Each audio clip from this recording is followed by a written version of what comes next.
So hello everyone, how are you all. कैसे हैं आप सभी लोग। आई होप आप सभी लोग अच्छे होंगे, पढ़ाई अच्छे से चल रही होगी। तो आज गाइज मैं आप लोगों के लिए जो लेक्चर लेकर के आया हूँ, जो चैप्टर लेकर के आया हूँ, बहुत ही ह्यूमरस चैप्टर होने वाला है। इस चैप्टर को पढ़ने के दौरान हम लोग बहुत मस्ती करने वाले हैं, बहुत हंसी मजाक करने वाले हैं। तो इस चैप्टर को पढ़ने से पहले थोड़ा सा चैप्टर के बारे में समझ लेते हैं, क्योंकि एक सिंगल प्ले है, एक ह्यूमरस प्ले है, लेकिन थोड़ा सा कुछ इम्पोर्टेंट यहाँ पर एक इशू रेज किया गया है जिसकी तरफ सामान्यतः हमारा ध्यान नहीं जाता है। ठीक है, तो गाइज एक सेकंड के लिए मेरे साथ चलिए थोड़ा सा इमेजिनेशन के अंदर, और आपके घर में आपकी मॉम की, आपकी मम्मी की क्या स्थिति है, आपकी माताजी की क्या स्थिति है, उसे एक बार देखिए कि दिन भर में उनको क्या क्या और कितने कितने काम करने होते हैं। एक सेकंड के लिए उसकी कल्पना कीजिए। सुबह सोकर उठने से लेकर रात को सोने तक आपका, आपके भाई बहनों का, आपके पिताजी से संबंधित कोई भी काम है, डोमेस्टिक कोई भी कार्य है, वो सारा का सारा कार्य या सारे के सारे काम की जिम्मेदारी जो है या बोझ जो है वो उन पर हमें देखने को मिलता है कि वो सारा काम उन्हें दिन भर करना होता है। वो कभी भी उस काम से ऐसा लगता है कि फ्री नहीं हो पाती है ना। कभी उनके लिए कोई छुट्टी नहीं है। हाँ, आप लोग तो 6 दिन स्कूल जाते हैं तो भी इतने परेशान हो जाते हैं कि अरे 6 दिन 7 घंटे स्कूल जाना है, 6 घंटे 7 घंटे स्कूल में बिताने हैं, एक संडे ही तो मिलता है। अगर हम उनकी तरफ देखें तो उन्हें वो संडे भी नहीं मिलता, ऐसी कोई छुट्टी का दिन उन्हें नहीं मिलता है। साथ ही साथ अगर हम देखें कि उनकी डेली वर्किंग आवर्स कितने हैं, तो लगभग मेरे हिसाब से 13 से 14 घंटे उनके वर्किंग आवर्स रहते हैं कि जब वो 13 से 14 घंटे अपने घर में काम कुछ ना कुछ करती हैं या उन्हें अपने घर का डोमेस्टिक काम जो है, घरेलू कार्य सारा जो है वो करना पड़ता है। ऐसी कंडीशन में सोचो कि अगर आपकी मम्मी किसी दिन स्ट्राइक कर दे, हड़ताल कर दे कि मैं कोई काम नहीं करूँगी, जिसको जो करना है करो, जिसकी जो मर्जी हो करो, मुझे कोई मतलब नहीं, आज से मैं हड़ताल पे हूँ, मुझे कोई काम नहीं करना घर का, या मैं घर का कोई काम नहीं करना चाहती। जिसको बर्तन मांजने मांजो, जिसको कपड़े धोने हो धो, जिसको खाना बनाना है खाना बनाओ, खाना है खाओ, नहीं खाना है मत खाओ, चाय बनानी है बनाओ, नहीं बनानी है मत बनाओ, पीनी है पियो, नहीं पीनी है। तो क्या स्थिति होगी आप एक बार कल्पना कर सकते हैं। तो यहाँ पर हम क्या मानते हैं कि किसी व्यक्ति का गलत तरीके से एडवांटेज उठाना, और खास करके गृहिणी जो एक शब्द होता है, हाउसवाइफ जिसके लिए कहा जाता है, जो एक मदर भी है, एक वाइफ भी है, और कई केसेस में एक बहू भी है, लेकिन इस केस में नहीं है। सामान्यतः केसों में वो बहू भी है, पत्नी भी है, माँ भी है, भाभी भी है ना। और जैसे उनकी ननंद है या देवर है तो उनकी भी रिस्पॉन्सिबिलिटी कई बार उनके ऊपर आ जाती है। तो ऐसी महिला की कहानी जो कि मदर है, एक मदर्स डे के जरिए हम लोग पढ़ने वाले हैं, और बहुत ही मजाकिया तरीके से हम लोग यहाँ देखेंगे, ह्यूमरस तरीके से हम लोग देखेंगे कि कैसे एक माँ जो है या घर की जो पत्नी है या गृहिणी जो है, कैसे अपने व्यवहार को बदल लेती है, अपने व्यवहार में परिवर्तन करती है, ताकि घर के बाकी जो सदस्य हैं उन्हें एक बार के लिए ये चीज़ समझ में आए कि प्रतिदिन उन्हें अपने घर में कैसा जीवन जीना पड़ रहा है या कैसा उनकी दयनीय स्थिति है अपने घर में, उसे समझाने के लिए और आप लोगों का नज़रिया बदलने के लिए। घर में जो भी आपका ध्यान रखता है उसको आप जो ग्रांट के लिए लेते हो ना, टेकिंग फॉर ग्रांटेड, तो वो लेना, ग्रांट के लिए लेना बंद करो कि हाँ ठीक है ना भाई, ये कर रहे हो तो इनकी जिम्मेदारी है, कौन सी बड़ी बात है। तो टेकिंग फॉर ग्रांट ना हो, उस चीज़ को ख़त्म करने के लिए, उस चीज़ को समाप्त करने के लिए इस चैप्टर को जानना, पढ़ना या समझना बहुत ही हम लोगों के लिए आवश्यक है, बहुत ही हम लोगों के लिए ज़रूरी है। तो गाइज़ क्या लगता है, मज़ा आएगा इस चैप्टर को पढ़ के? शुरू करें। तो आज हम लोग बात करने वाले हैं चैप्टर मदर्स डे के बारे में, जो कि जे.बी. प्रिस्ले ने लिखा है। 11th क्लास का 5th चैप्टर जो है आज हम लोग डिस्कस करने वाले हैं, इसका फर्स्ट लेक्चर होने वाला है। तो देखते हैं मदर्स डे, जे.बी. प्रिस्ली जो है इन्होंने इसे लिखा है। द फॉलोइंग प्ले, यानी कि आज ये जो नाटक है जिसके बारे में हम लोग बात करने वाले हैं, ये जो नाटक हमें आगे पढ़ने को मिलेगा, is a humorous portrayal of the status of the mother in a family. तो ये वर्णन करता है, ये पोर्ट्रियल करता है, दर्शाता है कि एक माँ जो है उसकी क्या स्थिति है, उसका क्या स्तर है या किस तरह का जीवन वो जीती है एक परिवार के अंदर। एक परिवार जहां पर पूरे परिवार की हर चीज से लेकर के हर चीज की आप कह सको तो कह सकते हो कि 0 to 100 है, सुबह सुबह उठ के तैयार होते हैं उसके लिए, मम्मी जूते कहाँ है, मम्मी मोजे कहाँ है, मम्मी मेरा लंच बॉक्स कहाँ है, मेरी किताब नहीं मिल रही, मेरी कॉपी नहीं मिल रही है। हर एक चीज़ आपसे संबंधित, हर एक चीज़ का ध्यान रखना, जानकारी रखना, उसे सही जगह पर रखना, ये आपको लगता है कि आपकी मम्मी की जिम्मेदारी है, क्योंकि आपको बचपन से इसी तरह का एक व्यवहार या इसी तरह का वातावरण घर में मिला है, तो आपको लगता है कि नहीं नहीं ये तो क्या है, इसमें तो ये सब मम्मी की जिम्मेदारी है। हालांकि वास्तविकता में ऐसा है नहीं, होता नहीं है और होना भी नहीं चाहिए। आप 11वीं कक्षा में पढ़ रहे हैं, अगले साल आप 12वीं कक्षा में आ जाएंगे, या कई, मुझे लगता है 12वीं के भी कई विद्यार्थी हैं जो इस लेक्चर को देख रहे होंगे, तो आप लोगों की उम्र ऐसी है कि सच में है शर्म नहीं आती थोड़ी सी? जूते मोजे इन बेसिक चीज़ों के लिए हर बार बार बार मम्मी मम्मी का राग अलापते रहते हो, शर्म नहीं आती थोड़ी सी? तो थोड़ा सा उनको आप जिम्मेदारियों से मुक्त कर सकते हैं। कैसे कर सकते हैं कि आपकी खुद की जो चीज़ें हैं, आपके खुद के जो कार्य हैं, उनमें से अधिकांश कार्यों की जिम्मेदारी स्वयं ले करके और अपने अनुसार, अपनी आवश्यकता के अनुसार उन कामों को करें।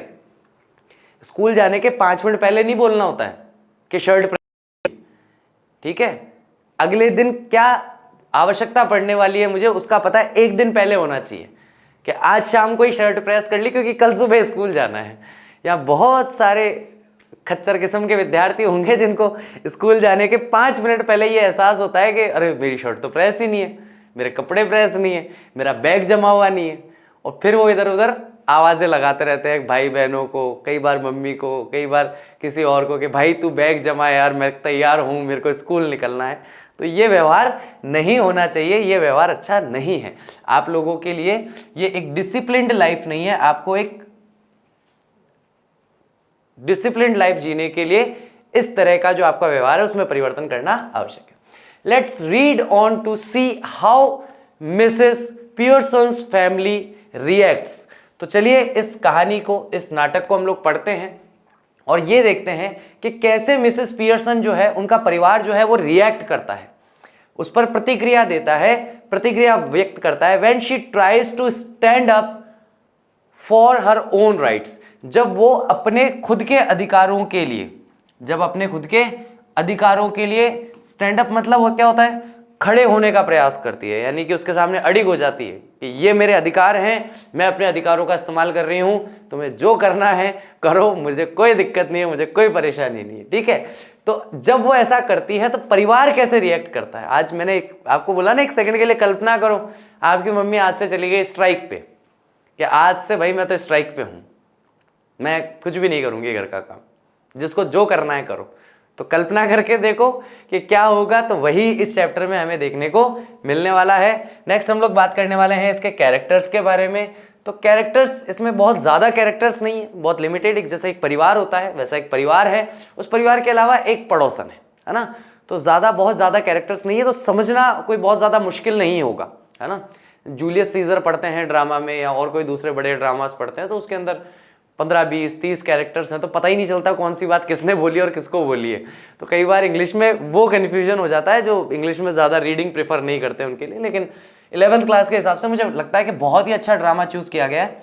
आपके जो कोर्स में जो ड्रामा लगा है बहुत अच्छा ड्रामा है ना।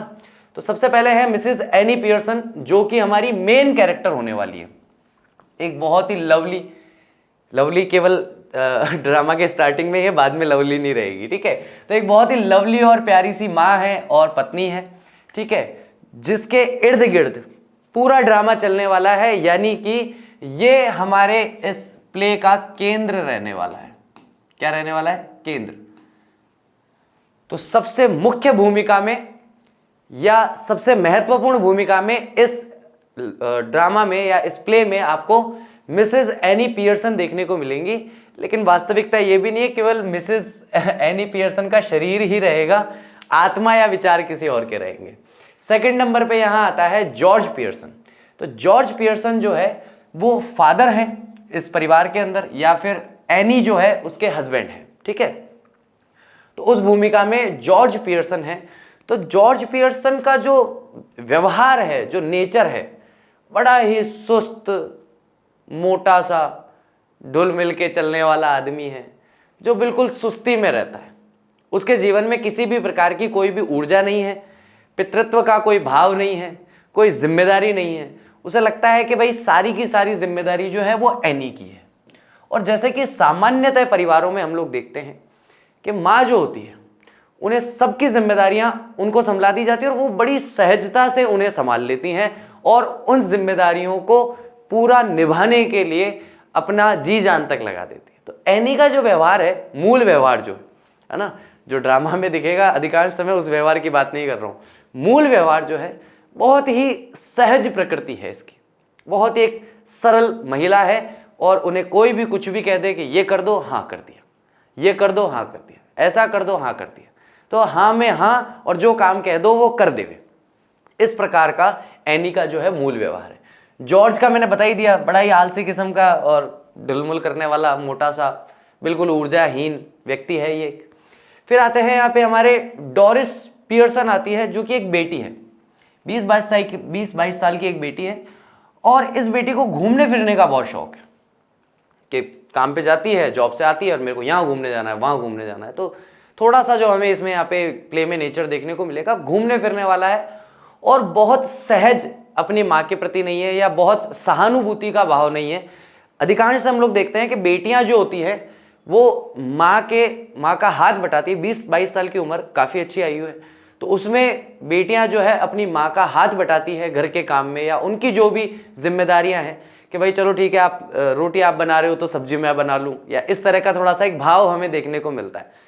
लेकिन डोरिस का ऐसा कोई भाव नहीं है। डोरिस को लगता है कि मैं अपनी नौकरी पे जाती हूँ भाई, वापस आने के बाद मुझे अपनी लाइफ जीने के लिए शाम का समय अपने अनुसार मिलना चाहिए। तो डोरिस की भावना थोड़ी ऐसी है।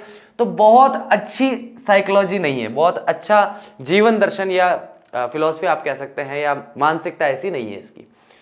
फिर आते हैं हमारे साइरल पियर्सन भाई साहब। ये एक तरीके से बिगड़ैल बच्चा है, बैड नेचर मैंने यहाँ लिखा है क्योंकि मुझे और कोई वर्ड समझ में नहीं आया और क्या लिखूं, कि इसकी प्रकृति या इसका स्वभाव जो है वो थोड़ा सा बुरा प्रवृत्ति का है, थोड़ा सा आप कह सकते हो कि गुस्सैल किस्म का ये व्यक्ति है और ये इन दोनों का, जॉर्ज का और एने का बेटा है। ठीक है, इसका भी आपको एक महत्वपूर्ण भूमिका यहाँ पे देखने को मिलेगी और जिसकी वजह से ये पूरा का पूरा प्ले लिखा गया है वो है मिसेस फिट्जजेराल्ड है, जो कि एक नेबर है, एनी की नेबर हैं, एस्ट्रोलॉजर हैं, पड़ोसन हैं, है ना, मिसेस फिट्जजेराल्ड। तो फिट्जजेराल्ड जो है ये पड़ोस में रहती हैं एनी की मित्र हैं, एनी की दोस्त हैं और साथ ही साथ एक एस्ट्रोलॉजर है, यानी कि एक एस्ट्रोलॉजर को आप सीधा सीधा कह सकते हैं कि एक ज्योतिषी है ना। ये एक ज्योतिषी हैं, ज्योतिष के बारे में या भविष्य के बारे में कथन करना, भविष्य के बारे में कुछ ना कुछ बताना, कहना इनका कार्य है। तो ये लोगों का भविष्य बताती है, भविष्य वक्ता है सीधे तौर पे। ठीक है, और ये नेबर भी हैं किसकी, एनी की, जॉर्ज की। ठीक है, एनी और जॉर्ज के घर के पास में भी रहती है। तो एक होता है ना कि जब महिलाओं के पास समय होता है थोड़ा बहुत, तो वो अपने पड़ोसियों से थोड़ी बातचीत कर लेते हैं, चर्चा कर लेते हैं, अपने सुख दुख बांट लेते हैं। तो उस तरह का व्यवहार है या उस तरह का संबंध है एनी और फिट्जगार्लैंड के बीच में, और ये कभी कभी जब भी इनको समय मिलता है आपस में एक दूसरे से बात कर लेती है। ठीक है, तो ये 5 हमारे मूल यहाँ पर कैरेक्टर्स हमें देखने को मिलते हैं, बस ये 5 ही हैं major characters.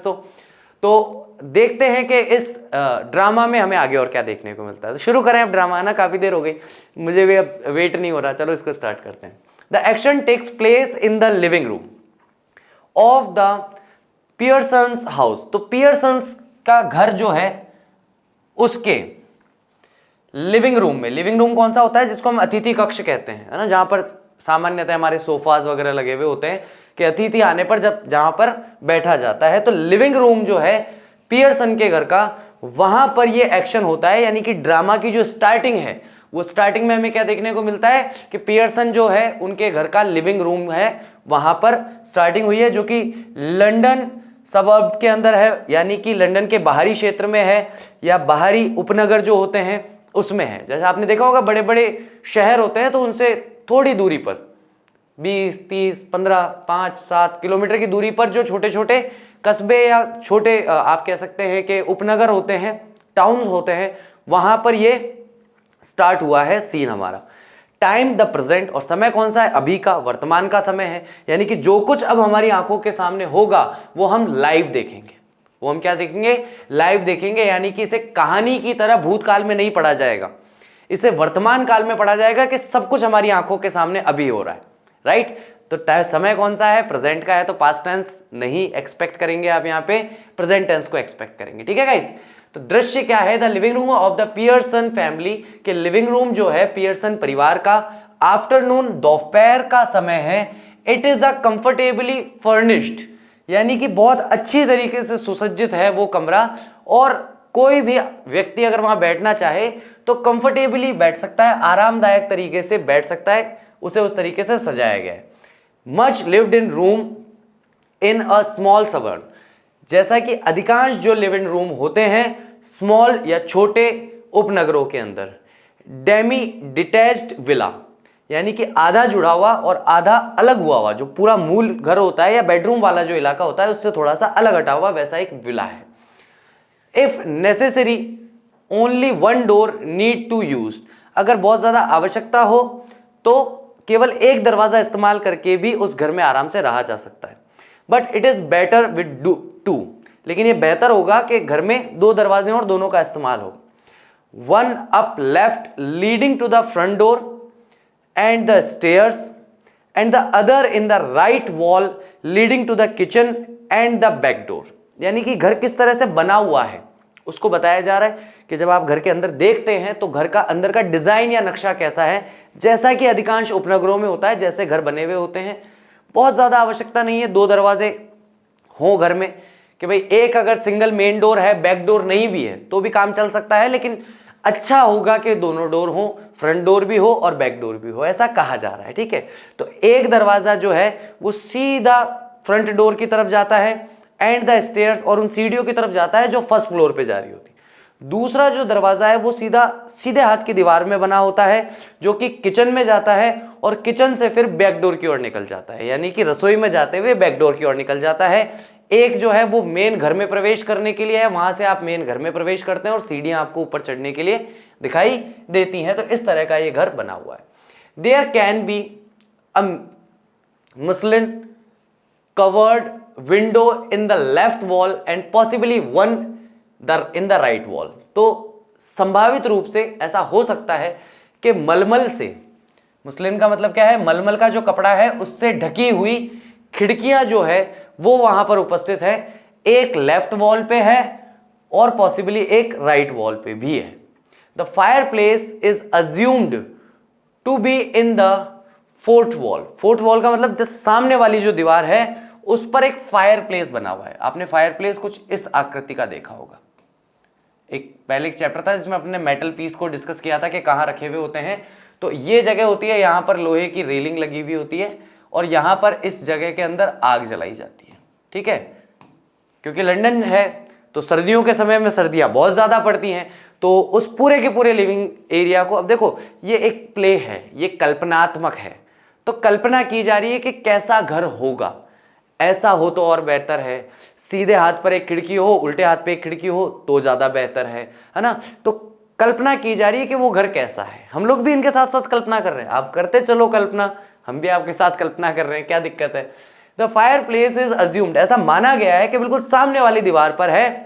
There is a सेटी, एक प्रकार का लंबा और मुलायम सोफा, जैसे कि ये सिटिंग प्लेस है, ठीक है, ऐसा एक सिटिंग प्लेस है अपराइट बिल्कुल सामने की ओर, and armchair down left, और नीचे की तरफ उल्टे हाथ की तरफ एक आर्म चेयर है। आर्म चेयर का मतलब होता है, जो आपने देखा होगा ऐसे झूलने वाली जो कुर्सी होती है ना, जिसका पीछे का बैक स्ट्रेट ना होकर के थोड़ा इस तरीके का हो, ताकि व्यक्ति आराम से उस पर आधा लेट सके कुल मिला के, तो वो आर्म चेयर कहलाती है। आर्म चेयर जो है वो लेफ्ट डाउन की तरफ है, वन डाउन राइट, एक डाउन लेफ्ट में है, एक डाउन राइट में है। A small table with to chairs on either side of it stands at the centre, और बिल्कुल मध्य के भाग में हम देखते हैं कि एक छोटी सी टेबल है और उसके साथ में दो कुर्सियां हैं आइदर साइड, या तो टेबल के इस तरफ दोनों कुर्सियां हैं या इस तरफ है, या दोनों तरफ एक एक हो सकती है, ठीक है। आइदर साइड का मतलब मेरे को तो ये लगता है दोनों तरफ एक एक होंगी तो ज्यादा ठीक रहेगा, ठीक है, जो कि सेंटर में है, उस हॉल के बिल्कुल मध्य भाग में स्थित है।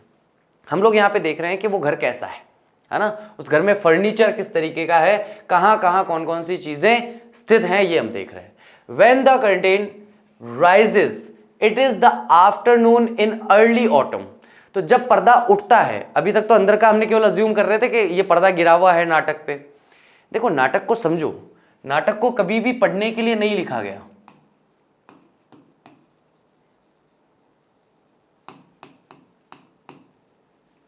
नाटक का मतलब होता है ड्रामा या प्ले। उसे रंगमंच पर अभिनय करने के लिए लिखा जाता था। अगर आप नाटक का सीधा सीधा मतलब समझ सकते हैं तो जब मूवी बनती है ना, तो मूवी बनने से पहले उसकी स्क्रिप्ट लिखी जाती है। अगर आपने उस स्क्रिप्ट को उठा के पढ़ लिया तो आप नाटक पढ़ रहे हो, लेकिन उस स्क्रिप्ट में जिस एक्टर को, जिस एक्ट्रेस को जो काम करना है वो स्क्रिप्ट के अकॉर्डिंग कर रहे हैं, तो हम उन्हें स्क्रीन पे देख रहे हैं। तो स्क्रीन पे देख रहे हैं तो वो हमारे लिए क्या हो गया, एक तरीके का मॉडर्न ड्रामा ही तो है वो। भाई पहले तो लोग वास्तविकता में खुद आकर के पूरा का पूरा परफॉर्म करते थे। अब क्या है, कैमरा के सामने परफॉर्म हो रहा है, रिकॉर्ड हो गया, बाद में उन्होंने देख लिया। जिसको देखना है अपन सब मूवीज के तौर पे देखते हैं इन सारी चीजों को, है ना। तो यहां पर भी यही हो रहा है कि जब पर्दा उठता है तो हम देखते हैं कि दोपहर का समय है और पतझड़ का शुरुआती समय है, and the stage can be well lit, और स्टेज पर जो है बहुत अच्छी तरीके से रोशनी हुई हुई है, लाइट्स बहुत अच्छी हैं। मिसेस पियर्सन एट राइट, सीधे हाथ की तरफ मिसेस पियर्सन बैठी हैं। मिसेस फिट्जगेराल्ड जो है वो लेफ्ट में बैठी हैं। Are sitting opposite to each other, एक दूसरे के आमने सामने बैठी हैं एट द स्मॉल टेबल। यानी कि जो हमने देखा था ना कि बिल्कुल बीचों बीच सेंटर के अंदर जो एक छोटी सी टेबल है उसके दोनों तरफ दो कुर्सियां लगी हुई है। एक पे कौन बैठा है, एनी बैठी है, और दूसरी पे फिट्जगेराल्ड बैठी है, ठीक है। On which are 2 tea cups and saucers, जहां पर 2 चाय के कप रखे हैं और उनके नीचे जो अपन रखते हैं ना, कप के नीचे तस्तरी होती है, एक प्लेट होती है, वो प्लेट साथ में रखी हुई है। And the cards with which Mrs Fitzgerald has been telling Mrs Pearson's fortune, और वो कार्ड्स भी वहां रखे हुए हैं। टैरो कार्ड्स जानते हो, इस तरीके के होते हैं टैरो कार्ड्स, जैसे अपने ताश के पत्ते होते हैं ना, वैसे टैरो कार्ड्स होते हैं। तो जैसे हमारे यहाँ पे कुंडली देखी जाती है या जन्मपत्री देखी जाती है, वैसे ही विदेशों में टैरो कार्ड्स पढ़ करके, कार्ड रीडिंग करके और भविष्य बताया जाता है।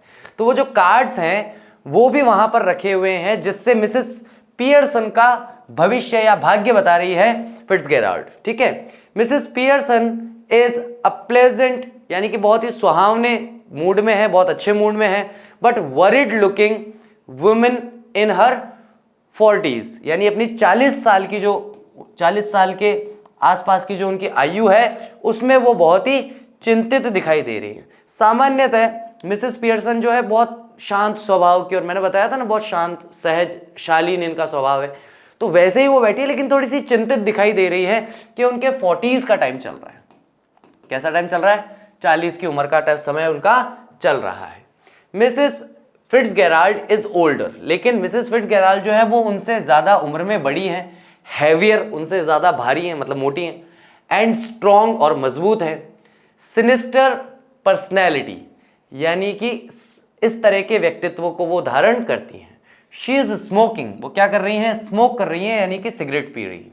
It is very important that these two should have sharply contrasting voices, और ये बात बहुत ही ज्यादा महत्वपूर्ण है जो हमें पता होनी चाहिए कि इन दोनों की बहुत ही अत्यधिक कॉन्ट्रास्टिंग वॉइसेस हैं, यानी कि बिल्कुल विरोधाभासी आवाज है। जहां पर एनी की आवाज बहुत ही मधुर है, बहुत ही मीठी स्वीट सी है, वहां पर अगर आप देखोगे कि फिट्जगेराल्ड जो है उनकी आवाज जो है बहुत ही शार्प है, बहुत ही तीखी है, कानों को चुभने वाली है। Mrs Pearson speaking in a light flurried sort of tone, तो मिसेस पियर्सन यहां बात कर रही है बहुत ही हल्की आवाज में, फ्लरिड बहुत ही घबराई हुई सी टोन में वो बात कर रही है। विथ अ टॉर्च ऑफ सब अर्बन कॉकनी, जहां पर जो कि सब अर्बन जो कॉकनी है, यानी कि बातचीत करने का तरीका है कस्बाई क्षेत्रों में, वहां पर जिस तरीके से बात की जाती है वैसे ही वो बात कर रही है। परहैप्स, शायद, and Mrs Fitzgerald with a deep voice rather Irish perhaps, और मिसेस फिट्जगेराल्ड जो है उनकी बहुत ही गहरी, बहुत ही भारी आवाज है उनकी, जैसे कि कोई आयरिश व्यक्ति जो है वो बोल रहा हो, यानी कि आयरलैंड वाले जो लोग हैं उनकी जैसी आवाज होती है, थोड़ी सी कठोर होती है, वैसा उनका बोलने का तरीका है। लेकिन परहैप्स बोल रहा है यहाँ पे राइटर, बोले शायद वैसी आवाज, आई एम नॉट श्योर, है ना। मिसेस फिट्जगेराल्ड, अब इन दोनों की बातचीत आपस में शुरू होती है। यहां से हमारे ड्रामा के अंदर डायलॉग्स की एंट्री होती है। अब तक हम लोग ड्रामा के अंदर क्या देख रहे थे, सीन देख रहे थे कि सामने की स्थिति कैसी है। अब यहां से ड्रामा में एंट्री होती है, स्टार्टिंग होती है किस चीज की, डायलॉग्स की स्टार्टिंग होती है। कलेक्टिंग ऑफ द कार्ड्स, सारे कार्ड्स को इकट्ठा करते हुए, and that's all I can tell you, और इतना ही है जो मैं तुम्हें बता सकती हूं Mrs Pearson. Could be a good Fortune, आपका जो आने वाला भविष्य है, जो भाग्य है, वो अच्छा भाग्य हो सकता है। Could be a bad one, बुरा भी हो सकता है। All depends on your self now, अब जो है आपका भाग्य पूरी तरीके से आप पर निर्भर है। Make up your mind and there it is, बस अपना मन बना लो। मन बना लो का मतलब तय कर लो। मेकअप योर माइंड का मतलब क्या होता है, तय करना, कोई भी चीज तय करना। तो तय कर लो कि आपको क्या करना है और वो तुम्हें प्राप्त हो जाएगा, देयर इट इज, ठीक है। तो यहां पर क्या हुआ कि इन्होंने बताया होगा मिसेस पियर्सन ने कि मेरी ये समस्याएं हैं, ऐसा हम अज्यूम कर रहे हैं, ठीक है। सारी समस्याएं बताई और कार्ड इकट्ठे करते हुए उसने बोला कि देखो साहब, आप चाहो तो आपका भविष्य अच्छा भी हो सकता है, आप चाहो तो आपका भविष्य बुरा भी हो सकता है, आपको तय करना है। मेक योर माइंड, आप तय कर लो कि आपका भविष्य कैसा होगा और वही आपको भविष्य में प्राप्त होगा जो भी आप आज तय करते हो। Mrs Pearson, yes thank you, Mrs Pearson कहती है हाँ धन्यवाद। Mrs Fitzgerald, I am much obliged, मैं बहुत ही कृतज्ञ हूं, मैं आपको धन्यवाद देती हूं। कृतज्ञ का मतलब क्या होता है, जो किए हुए उपकार को मानने वाला व्यक्ति होता है। तो यहां मिसेस पियर्सन क्या कह रही है कि भाई आपने मेरे लिए जो भविष्य पढ़ा मेरा, उसके लिए मैं बहुत ही ऑब्लाइज्ड हूं, मैं आपके इस उपकार को मानती हूं। आई एम श्योर, मैं निश्चित हूं, it's wonderful having a real fortune teller living next door, ये बहुत ही लाजवाब बात है, बहुत ही अच्छी बात है कि आपके जैसे एक वास्तविक भविष्यवक्ता, फॉर्चून टेलर यानी कि भविष्य को, भाग्य को बताने वाले, बिल्कुल हमारे पड़ोस में रहते हैं। नेक्स्ट डोर का मतलब क्या होता है, पड़ोस, है ना, neighbouring. Did you learn that out east too, क्या आपने इसे ईस्ट में भी पढ़ा है, यानी कि आपने जो कुछ सीखा है क्या ईस्ट से सीखा है क्या। मिसेस फिट्जगेराल्ड कहती हैं आई डिड, हाँ मैंने ईस्ट से सीखा है, पूर्व से सीखा है। 12 years I had of it, 12 साल तक मैंने इसका अध्ययन किया। With my old man rising to be lieutenant quartermaster, जब मेरा ओल्ड मैन जो है यानी कि इनके हस्बैंड जो हैं वो लेफ्टिनेंट क्वार्टर मास्टर बनने के लिए अपने आप को आगे बढ़ा रहे थे। ही लर्नड अ लॉट, उन्होंने बहुत कुछ सीखा। I learned a lot more, और मैंने उनसे भी ज्यादा सीखा। बट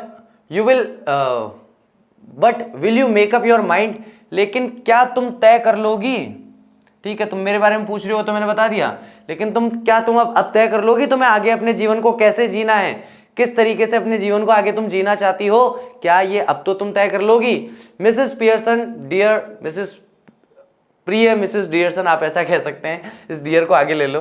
प्रिय Mrs Pearson, put your foot down once and for all and be the mistress of your own house, एक बार बस अपने पैरों पर खड़ी हो जाओ, एक बार बस अपने ग्राउंड पर खड़ी हो जाओ। क्या कहा यहाँ पे, पुट योर फुट डाउन, यानी कि अपना स्थान जमा लो यहाँ पे, कि यहाँ पर अब मैं बस ये करूंगी तो यही करूंगी, नहीं करूंगी तो नहीं करूंगी, उस भाव में कह रही है। और एक बार जमाओ और हमेशा के लिए अपना पांव जमा दो, और उसके बाद तुम अपने घर की मालकिन बन जाओगी। And the boss of your own family, और अपने पूरे परिवार की बॉस बन जाओगी, है ना। अभी की स्थिति क्या है, एनी जो है वो एक माँ भी है, एक पत्नी भी है, लेकिन उसके घर में उसकी स्थिति एक नौकर से बदतर है। क्योंकि एक नौकर को छुट्टी भी मिलती है, तनख्वाह भी मिलती है, इसको ना छुट्टी मिल रही है ना तनख्वाह मिल रही है, तो इसकी स्थिति एक नौकर से गई बीती है। तो ये कह रही है कि भाई अगर तुम आज तय कर लेती हो कि तुम्हें अपने जीवन में क्या करना है, तो एक बार के लिए बस अपने ग्राउंड पे खड़ी हो जाओ, और फॉर वंस एंड ऑल, यानी एक बार खड़ी हो जाओ और हमेशा के लिए खड़ी हो जाओ, तो तुम अपने घर की मालकिन बन जाओगी, तो तुम अपने घर की बॉस बन जाओगी। Mrs Pearson smiling apologetically, Mrs Pearson जो है मुस्कुराती है क्षमा मांगने वाले अंदाज में। That's easier said than done, ये कहना आसान है, करना आसान नहीं है। 2 बच्चे हैं, हस्बैंड है, मैं जाकर के कैसे अपने ग्राउंड पे खड़ी हो जाऊंगी, मैं कुछ नहीं कर रही है ना, क्योंकि ये तो आग लगा रही है। फिट्स गार्लैंड जो है ना, होगी तुम्हारे पड़ोस में भी एक आध कोई ऐसी आंटी होंगी जो तुम्हारी मम्मी को उल्टी सीधी चीज़ें सिखाती रहती होंगी। तो ये मिसेस फिट्स गार्लैंड जो है वो यही कर रही है कि कुछ सिखा रही है इनको तो कहना आसान है भैया, करना आसान नहीं है। इसके अलावा I am so fond of them, मैं उनकी बहुत ही शौकीन हूँ, मैं उनसे बहुत ज़्यादा प्यार करती हूँ अपने परिवार से। Even if they are so thoughtless and selfish, भले ही वो निर्विचार हो, निर्विचार मतलब मेरे बारे में कुछ भी ना सोचते हो, वो मेरे बारे में कुछ भी ना सोचते हो और सेल्फिश हो, भले ही स्वार्थी हो, they don't mean to be, लेकिन ऐसा नहीं हो है कि मैं उनके साथ ऐसा कुछ कर दूं या वो इस लायक नहीं है कि मैं उनके अगेंस्ट या उनके खिलाफ कुछ करूं, ऐसा कहते कहते वो रुक जाती है। फिट्स गार्लैंड कहती है कटिंग इन, बीच में ही बात को काटते हुए कहती है मे बी नॉट, शायद नहीं हो, but it be better for them if they learn to treat you properly, ये उनके लिए बहुत अच्छा होगा, तुम्हारे परिवार वालों के लिए बहुत बेहतर होगा कि वो ये सीख लें कि तुम्हारे साथ किस तरह का व्यवहार करना चाहिए, या तुम्हारे साथ वो सही तरीके से व्यवहार करना शुरू कर दे, तुम्हें ठीक तरीके से ट्रीट करना शुरू करें, परिवार का सदस्य माने, ये भी स्वीकार करें, ये भी देखें या इसे भी पहचानें कि तुम्हारा अपना भी एक जीवन है, एक माँ या पत्नी होने के अलावा भी, है ना। एक मनुष्य के रूप में आपका, एनी का खुद का भी तो कोई जीवन है, लेकिन वो सुबह से लेकर रात तक केवल एक माँ और पत्नी और बहू, जो मैंने बताया था पहले एग्जाम्पल, वही बन के रह जाए तो फिर क्या मतलब। कम से कम तुम्हारे साथ व्यवहार तो ठीक तरीके से करें, तुम्हें एक मनुष्य मान करके व्यवहार करें। मिसेस पियर्सन कहती है यस, हाँ, I suppose it would in अ वे, मुझे लगता है या मैं ऐसा सोचती हूँ कि ऐसा हो जाएगा किसी ना किसी तरीके से। मिसेस फिट्जगेराल्ड कहती हैं no doubt about it all at all, इसमें मुझे कोई शक नहीं है। Who's the better for being exploit grown up man, कौन बेहतर होगा एक बिगड़े हुए ग्रोन अप आदमी से, लड़के से और लड़की से। तो ग्रोन अप मैन इसके पति के लिए कहा जा रहा है, लड़का बेटे के लिए कहा जा रहा है, लड़की इसकी बेटी के लिए कहा जा रहा है कि इससे बेटर और कौन हो सकता है कि भाई आपका बिगड़ा हुआ पति, आपका बिगड़ा हुआ बेटा, आपकी बिगड़ी हुई बेटी, नोबडी, यानी इनसे बेहतर कोई नहीं हो सकता, यानी कि इनसे बदतर कोई नहीं हो सकता, वैसा कहना चाह रही है। You think it does them good when you run after them, तुम्हें क्या लगता है कि इससे तुम उनका भला कर रही हो, उनका अच्छा कर रही हो क्या, जब तुम दिन रात उनके पीछे पीछे भागती रहती हो ऑल द टाइम, पूरे समय। Take their orders as if you were the servant in the house, और उनके सारे आदेश लेती रहती हो जैसे कि तुम घर की कोई नौकरानी हो। Stay at home every night while they go out enjoying themselves, हर रात तुम अपने घर में ही रुकती हो जबकि बाकी सारे लोग, पति, बेटा, बेटी, सब बाहर अपनी लाइफ एंजॉय करने के लिए चले जाते हैं। Never in all your life, कभी भी तुम्हारे जीवन में ऐसा नहीं हो पाएगा। It's the ruin of them as well as you, और ये सब जो तुम्हारे घर में चल रहा है ना, ये तुम्हारे घर में जो सब कुछ चल रहा है, ये तुम्हारा और उनका दोनों का ही नाश कर रहा है। इससे उनका भी नाश हो रहा है, उनका जीवन भी नष्ट हो रहा है और तुम्हारा जीवन भी नष्ट हो रहा है, क्योंकि तुम्हारा जीवन तो केवल एक नौकरानी बन के रह गया उनका, तुम तो केवल नौकरानी हो। वो लोग बाहर जाकर के अपनी लाइफ को एंजॉय कर रहे हैं, तो उन्हें फैमिली रेस्पॉन्सिबिलिटी कभी जिंदगी में समझ में नहीं आएगी कि परिवार की क्या जिम्मेदारियां होती है, क्या उत्तरदायित्व होता है। ये तो तुम्हारा परिवार में तुम्हारे अलावा और कोई 3 लोग जो है समझ ही नहीं रहे, तो इससे उनका भी जीवन नष्ट हो रहा है और तुम्हारा जीवन भी नष्ट हो रहा है।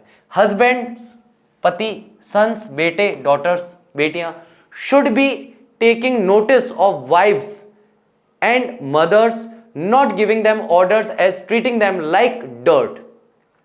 चाहे पति हो, चाहे बेटे हो, चाहे बेटियां हो, उन्हें कभी भी इस तरीके से ध्यान नहीं देना चाहिए पत्नियों की तरफ या माओं की तरफ, मतलब इस तरीके से उनका व्यवहार नहीं करना चाहिए कि उन्हें हमेशा ऑर्डर्स देते रहें और उन्हें डर्ट या गंदगी की तरह उनके साथ व्यवहार करें या उन्हें गंदगी माने, है ना, कि भाई ये क्या है, ठीक है, तो घर का कचरा है हमारी माँ।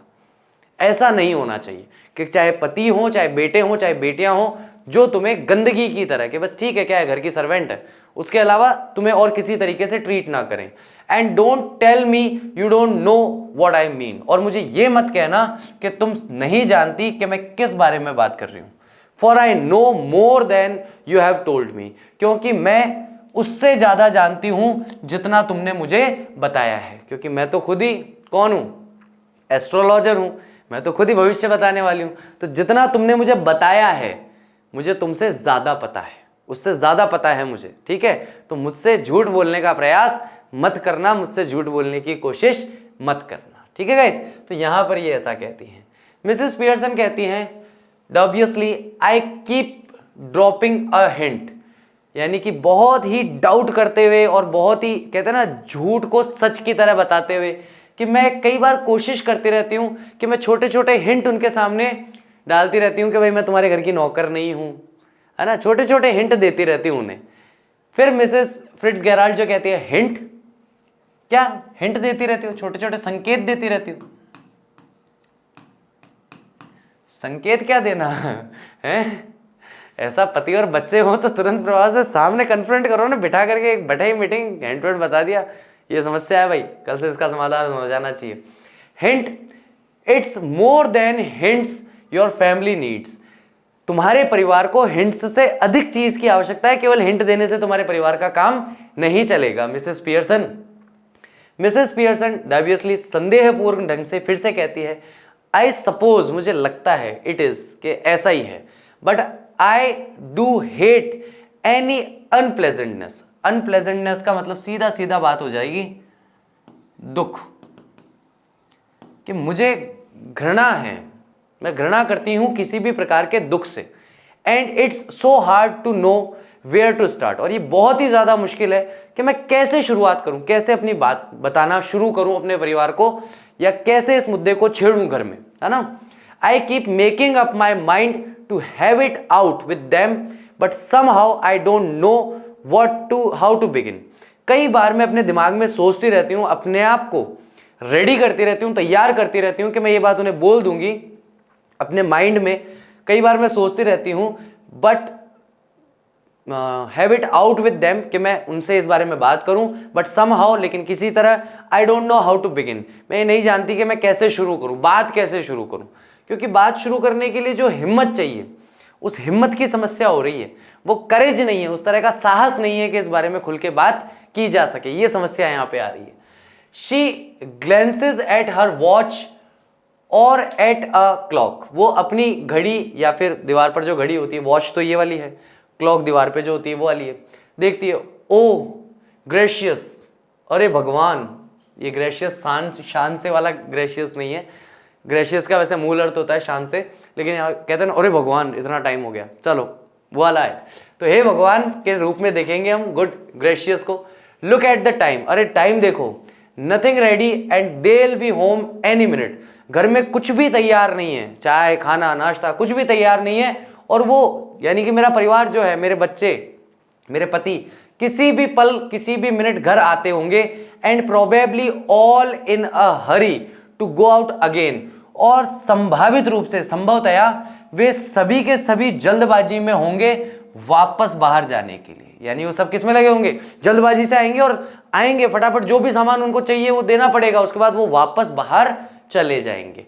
As she is about to rise, जैसे ही वो उठने वाली थी, Mrs Fitzgerald reach out cross the table and pull her down. जैसे ही वो खड़ी होने वाली थी तो मिस फिट्जगेराल्ड जो है वो घूम करके फटाफट से उनके पास जाती है और उन्हें जबरदस्ती करके वापस कुर्सी पे बैठा देती। बैठ जा, कहाँ जा रही है, कहीं नहीं जाना, अभी मैं और भरूंगी अभी कम भरा है, ठीक है। तो जाकर के तुरंत उन्हें वापस नीचे बैठा देती हैं। Mrs Fitzgerald let them wait और look after themselves for once, उन्हें इंतजार करने दो, या आज के लिए उनको छोड़ दो कि अपना काम खुद करेंगे, टेक केयर ऑफ देमसेल्फ, अपना खुद का ख्याल, खुद की आवश्यकताओं का ख्याल खुद रखेंगे।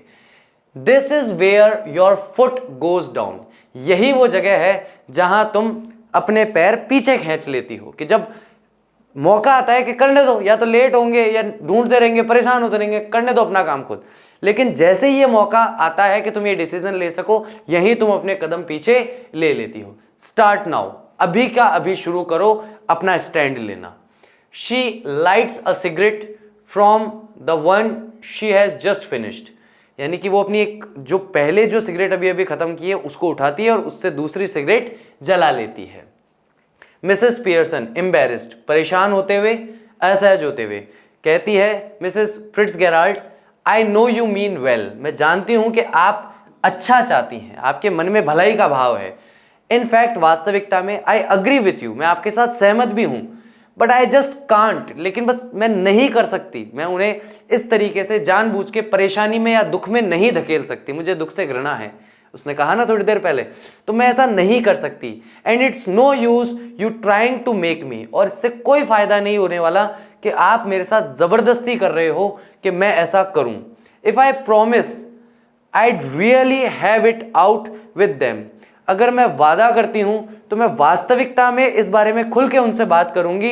I know, मैं जानती हूं, I wouldn't be able to keep my promise, कि अगर मैं ऐसा वादा कर भी दूं तो भी मैं जानती हूं कि मैं अपना वादा निभा नहीं पाऊंगी, मैं खुलकर उनसे बात नहीं कर पाऊंगी। ठीक है, तो यहां पर ये क्या कह रही है कि I know, मैं जानती हूं कि अगर मैं ये वादा कर भी दूं ना, आपसे भी वादा करके भी चली जाऊं ना कि भाई मैं घर जाऊंगी और खुल के उनसे सबसे इस बारे में बात करूंगी, तो भी मुझे पता है कि मैं अपना वादा पूरा नहीं कर पाऊंगी, मैं अपना वादा निभा नहीं पाऊंगी। तो इसलिए आप मेरी दुविधा, मेरी समस्या को समझो और मुझे जाने दो। मिसेस फिट्जगेराल्ड जो है वो कहती हैं, then let me do it, तो चलो तुम बात नहीं कर सकती, तुम खुल के कुछ नहीं कर सकती, तो मुझे करने दो, मैं करती हूँ। ठीक है, मैं करूंगी उनसे बात, या जो भी करना है वो देखते आगे क्या करेगी। मिसेस पियर्सन फ्लस्टर्ड, घबराकर, अरे अरे नहीं नहीं, ओ नो, अरे नहीं, थैंक यू वेरी मच, बहुत बहुत धन्यवाद, आप बात मत करना, आप मेरे सामने ऐसे बोल रहे हो तो उनको जिस तरीके से बोलोगे आप उन्हें हर्ट करोगे, और एने जो है वो नहीं चाहती कि उसके परिवार को या उसके परिवार के सदस्यों को कोई इस तरीके से हर्ट करे। मिसेस फिट्जगेराल्ड, आपका बहुत बहुत धन्यवाद, लेकिन आप ऐसा मत कीजिए, but that wouldn't do at all, लेकिन ऐसा नहीं करना है बिल्कुल भी। It couldn't possibly be somebody else, क्योंकि इस बारे में बात करने वाला कोई और नहीं हो सकता।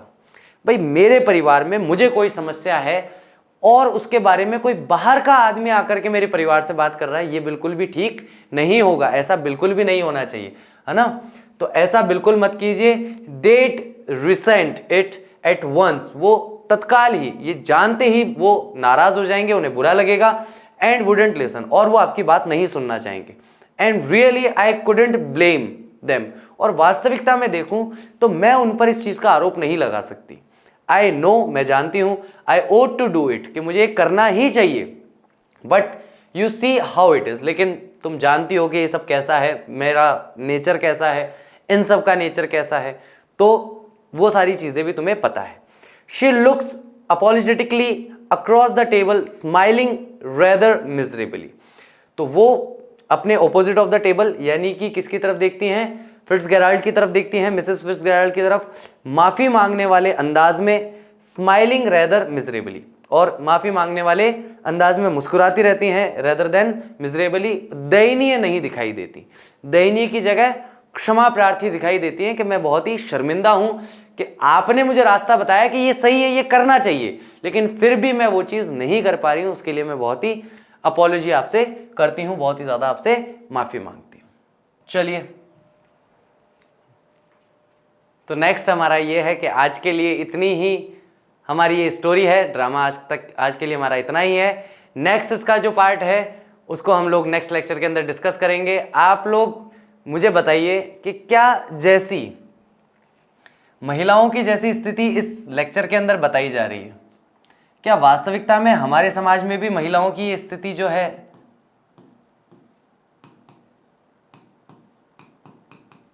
उनकी यही स्थिति है कि नहीं है? ठीक है, एक तो इस सवाल का जवाब मुझे दीजिए, और दूसरा आप लोग मुझे ये बताइए कि आप अपने घर में क्या चेंज करेंगे, आप अपने घर में क्या परिवर्तन करना चाहेंगे महिलाओं की या मम्मी की, अपनी खुद की मॉम की ये स्थिति घर में देख करके आप किस तरह के चेंजेस, किस तरह के परिवर्तन करना चाहेंगे, उसके बारे में आप कमेंट करके मुझे बताइए। खास करके घर के वो काम जो आपके काम है, उनमें से कौन कौन से ऐसे काम है जो कल से नहीं आज से आप खुद करेंगे, उसके लिए किसी और पर निर्भर नहीं होंगे। So thank you very much. I hope आप लोगों को लेक्चर अच्छे से समझ में आया होगा। नेक्स्ट जो है इस लेक्चर को हम लोग नेक्स्ट आगे डिस्कस करेंगे। Thank you very much. I will see you soon. Till that take care of yourself. Bye bye.